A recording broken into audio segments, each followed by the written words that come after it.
Clapton opens up to Melvyn Bragg now for the South Bank Show.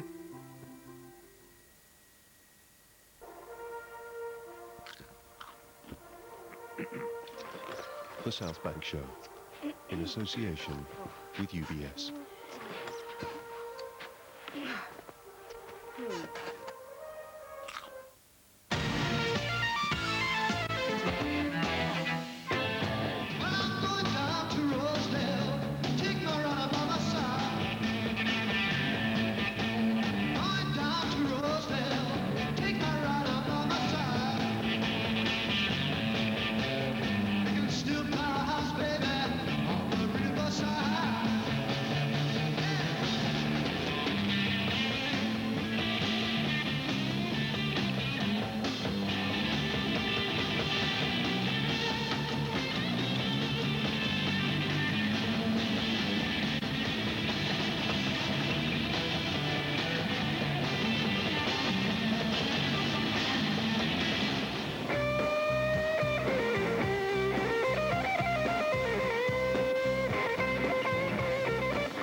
"20 years ago, the South Bank Show filmed a profile of the guitarist, singer and songwriter Eric Clapton. Clapton was riding high, following a career-reviving appearance at Live Aid and the release of his best-selling album, August. But after years of drink, drugs and failed relationships, he'd paid a price for this success. 1987 was a turning point. Yet for the guitar prodigy born in Surrey in 1945, the late 80s and 90s were to prove as emotionally fraught and ultimately tragic as his years of addiction. Now, free of drink and drugs, happily married, and as musically prolific as ever, Eric Clapton.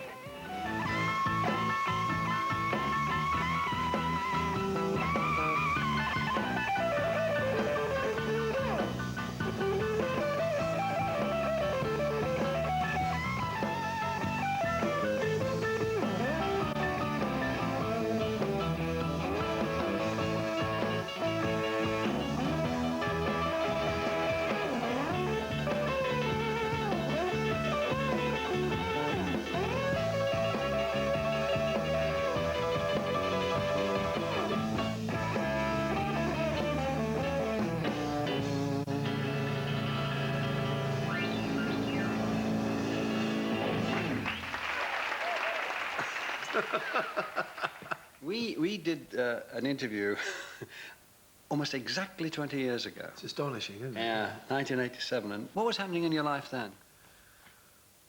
It's hard to remember, actually. I barely remember our work. I think I was right at the end of the last stage of my drinking career.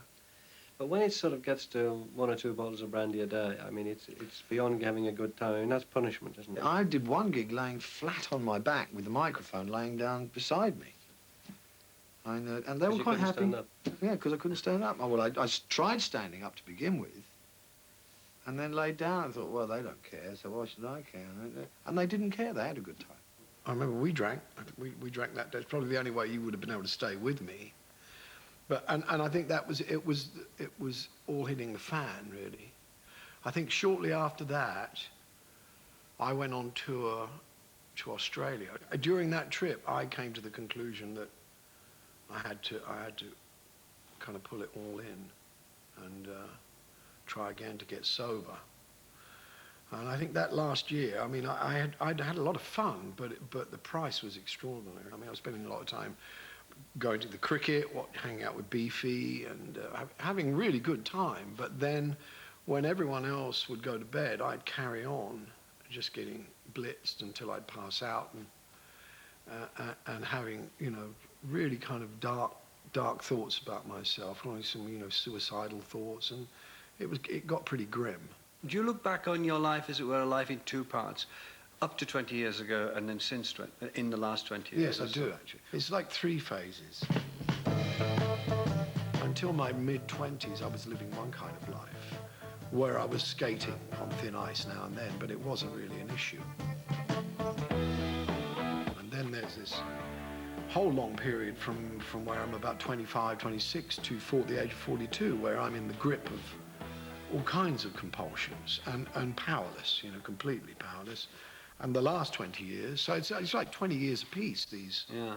these periods. When you say powerless, you mean when you're in the grip of things, you just feel it's hopeless to resist. Hopeless and compelled to do, you know, almost whatever my instincts drove me to do, be it with sex, drugs or drink, relationships, with absolutely no interest or inclination to disengage, and would just go for it, you know. Well, I told you that the line goes up and down. Let up yourself up off the ground. All through the garden sound.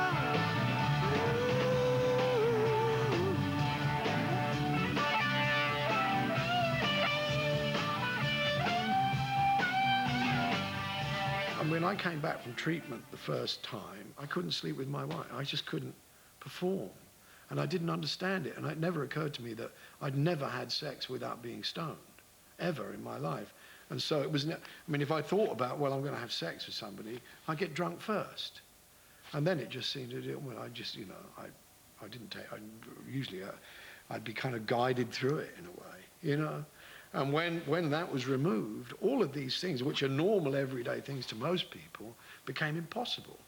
I would conclude, I think, if we looked at it all, that it's genetic to a certain extent. I mean, there was definitely big drinking going on all the way back from my grandmother's side, from her father, from my uncle, and even my mother. And we often all drank together. You know, there were times when I was like, just before or around the time that we last spoke, when I was spending a lot of time with them drinking and not seeing anything wrong with it.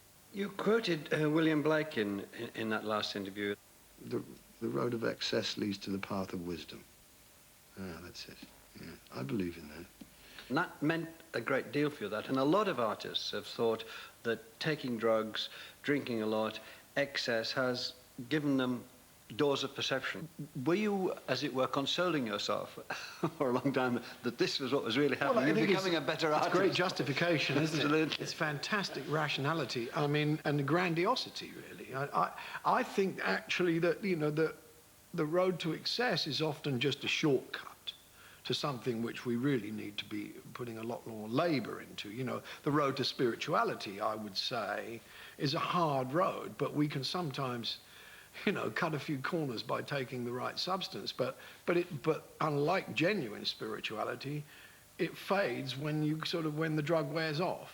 Fame, which you achieved very, very early on a huge scale, did that become a sort of drug as well? Not for me, no. I was always very cautious about fame. Well, what can you do? What do you do? Well, I don't know. But you go around and scrub it off the wall. I mean, there's nothing you can do about it at all except just think, well, they've gone too far. You know, I don't get, it doesn't, I'm not lumbering myself with that. There's no way. I mean, I never accepted the fact that I was the best guitar player in the world. I always wanted to be the best guitar player in the world. But that's an ideal, and I accept it as an ideal. Wasn't there a sort of vertigo about it, that there you were, you know, as it were, rocket launched from Kingston and on world tours when you were very young? Hundreds of thousands of people applauding, records selling.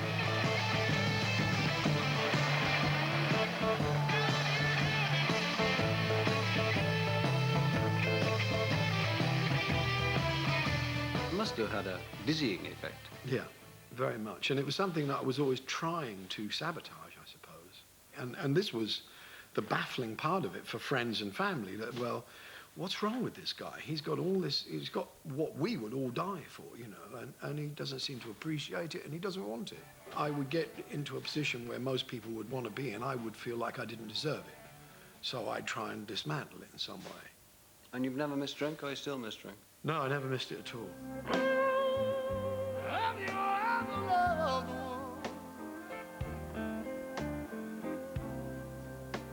So much it's a shame and a sin.